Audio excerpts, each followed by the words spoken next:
So hi guys, welcome back sa ating YouTube channel mga katropa. Usapang business, usapang OFW ngayong araw na to. So, ano nga ba yung mga hot topics para sa mga aspiring OFW ngayong 2026?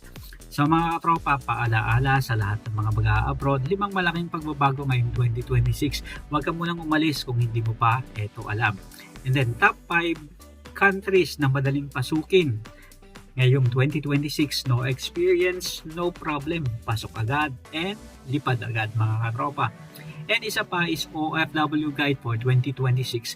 Paano ba mag-apply sa Europe, Canada, Japan, step by step tutorial mga katropa. So, eto na. Gusto mo bang mag-abroad ngayong 2026? Pero, may question mark ka agad, di ba?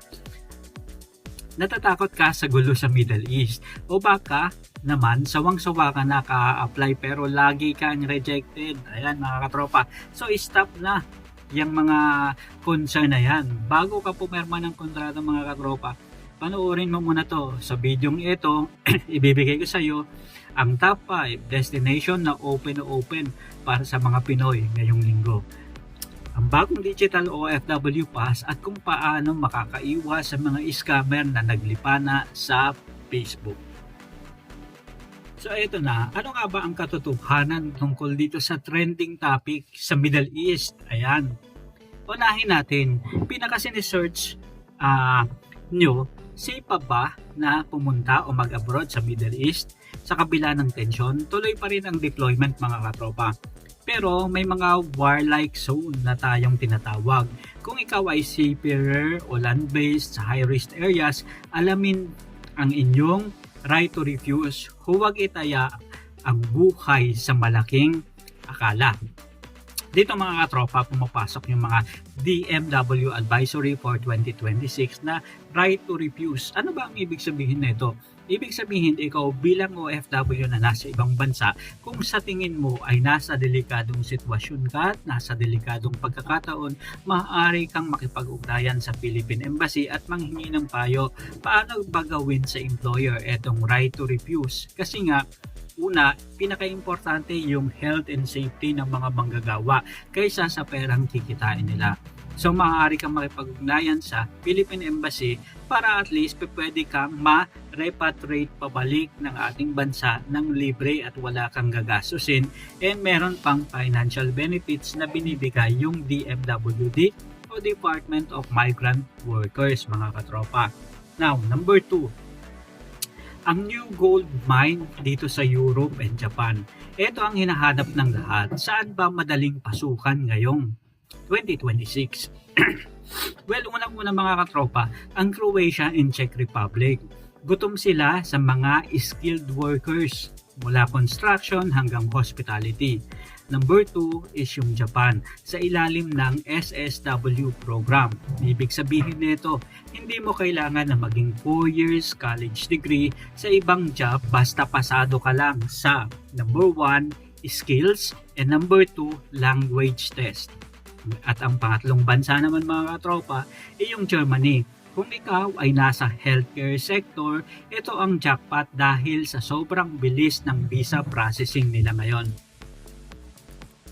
Okay, ang isa pa is yung bago ngayon na tinatawag na Digital OFW Pass. Ibig sabihin, no more long lines. Kasi ito talaga mga katropa, yung pagpunta mo sa NAIA na napakahirap pumila sa sobrang dami ng pumipila ng mga OFW, tapos yung iba nalilate pa dahil bagong dating lang sila o kaya first timer nila.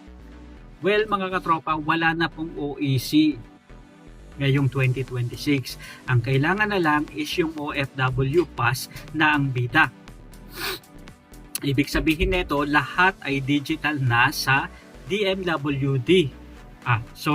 DSWD, DMW o yung Department of Migrant Workers mobile app. Ibig sabihin nito mga katropa, kailangang i-activate mo lang ang inyong information sheets para hindi na kayo harangin sa Bureau of Immigration.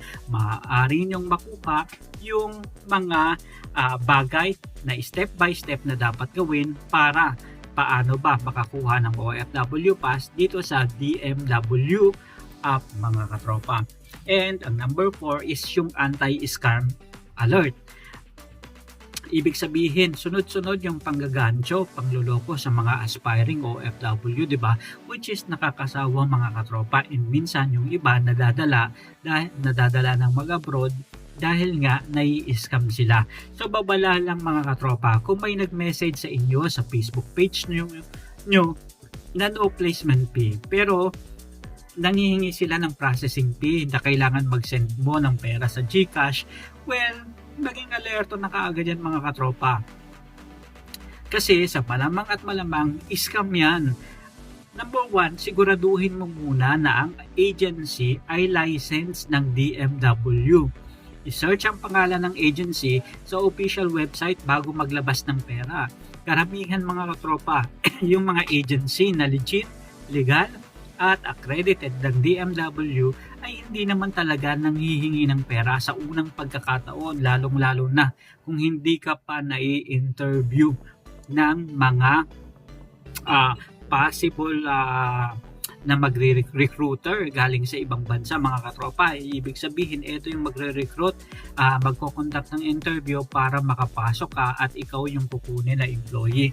So ibig sabihin na ito mga katropa, be careful tayo, lalong-lalo na sa Facebook, bigla na lang magme-message na magtatanong, gusto mo ba ng trabaho?